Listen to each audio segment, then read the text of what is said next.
కమలం పార్టీ తెలంగాణ రాజకీయ వ్యూహాన్ని తమిళనాడులో కూడా అమలు చేసిందే. బీజేపీ పక్కా స్ట్రాటజీతోనే ముందుకు వెళ్తుందే. బలమైన ప్రాంతీయ పార్టీలను పసిగట్టే పకడ్బందీ ప్రణాళికతో పాలిటిక్స్ చేస్తుందే. అసలు బీజేపీ స్ట్రాటజీ ఏంటో తెలుసా? Let's watch.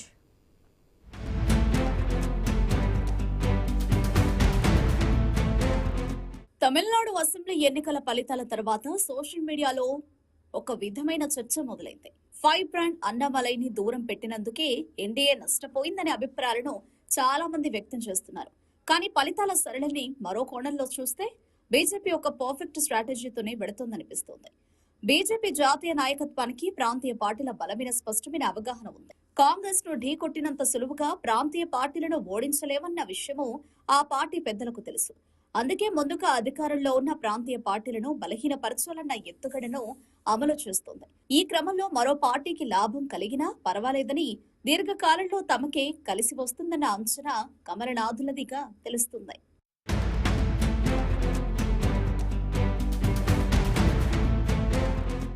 ఇందుకు ప్రత్యక్ష ఉదాహరణ 2023 తెలంగాణ అసెంబ్లీ ఎన్నికలకు ముందు ఫైవ్ బ్రాండ్ బండి సంజయ్ కుమార్ ను రాష్ట్ర అధ్యక్ష బాధ్యతల నుంచి తప్పించడమే అని తెలుస్తోంది.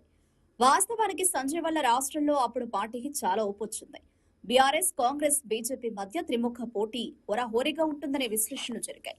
అయితే బీజేపీ అధిష్టానం లెక్కలు వేరేలా ఉన్నాయి. సంజయ్ దూకుడు వల్ల రాష్ట్రంలో పార్టీ బలపడుతున్నప్పటికీ బీఆర్ఎస్ ప్రభుత్వ వ్యతిరేక ఓట్లు చీలి కేసీఆర్ మళ్లీ అధికారంలోకి వచ్చే అవకాశం ఉందని అంచనా వేశారు.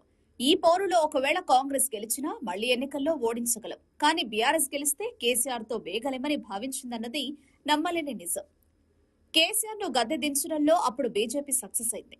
వచ్చే అసెంబ్లీ ఎన్నికల నాటికి కాంగ్రెస్ ను మట్టి కర్పించే వ్యూహంతో ముందుకు వెళుతోంది.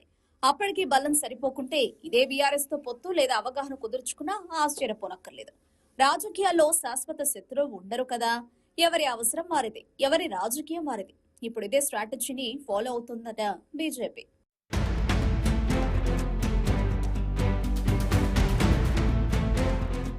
తమిళనాడులోనూ బీజేపీ అదే ఫార్ములా ఉపయోగించినట్టు ప్రస్తుత రాజకీయాలు స్పష్టం చేస్తున్నాయి.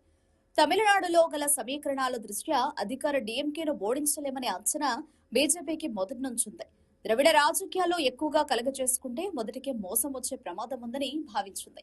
అందుకే ఏఐడీఎంకేను ముందు పెట్టి ఎన్నికలను ఎదుర్కొంది. ఫైవ్ బ్రాండ్ అన్నామలై లాంటి నేతలు ఎక్కువగా తిరిగితే ప్రభుత్వ వ్యతిరేక ఓట్లు భారీగా చెల్లి అధికార డీఎంకేకే లాభం చేకూరే అవకాశం ఉంటుందని అంచనా వేసింది. అందుకే అన్నామలైని సైలెంట్ చేసేసింది. ఆయన కూడా పార్టీ లైన్ లో పర్ఫెక్ట్ గా పనిచేశారు. ఎంతవరకు కొట్లాడాలో అంతవరకు కొట్లాడారు. మొత్తానికి తాము గెలవకపోయినా కొరకరాని కొయ్యలాంటి డీఎంకేను గద్దె దించడంలో సక్సెస్ కాగలిగారు. అతిపెద్ద పార్టీగా అవతరించిన టీవీకే తమతో కలిసి వస్తే సరే, లేకుంటే రాబోయే రోజుల్లో అనూహ్య పరిణామాలు చోటు చేసుకోవడం ఖాయం.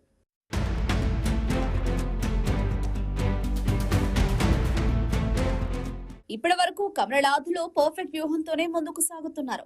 అలాని భవిష్యత్తులోనూ ఈ వ్యూహాలనే సక్సెస్ అవుతాయనే గ్యారంటీ లేదు. అయితే సెక్యులర్ పార్టీల నాయకుల ఓవర్ యాక్షన్ తో హిందూ ఓట్లు ఏకీకృతం అవుతున్నాయి. మొన్నటికి మొన్న మంత్రి కొండా సురేఖ వ్యాఖ్యలు విన్నారు కదా. ఆమె బీజేపీని విమర్శించడంలో తప్పులేదు, కానీ రాముని కోట్ చేయడం వల్లనే హిందువుల్లో నెగిటివ్ ఇంపాక్ట్ పడుతుంది. ఇలాంటివన్నీ రాబోయే కాలంలోనూ బీజేపీకి కలిసి వచ్చే అంశాలు అంటున్నారు రాజకీయ విశ్లేషకులు.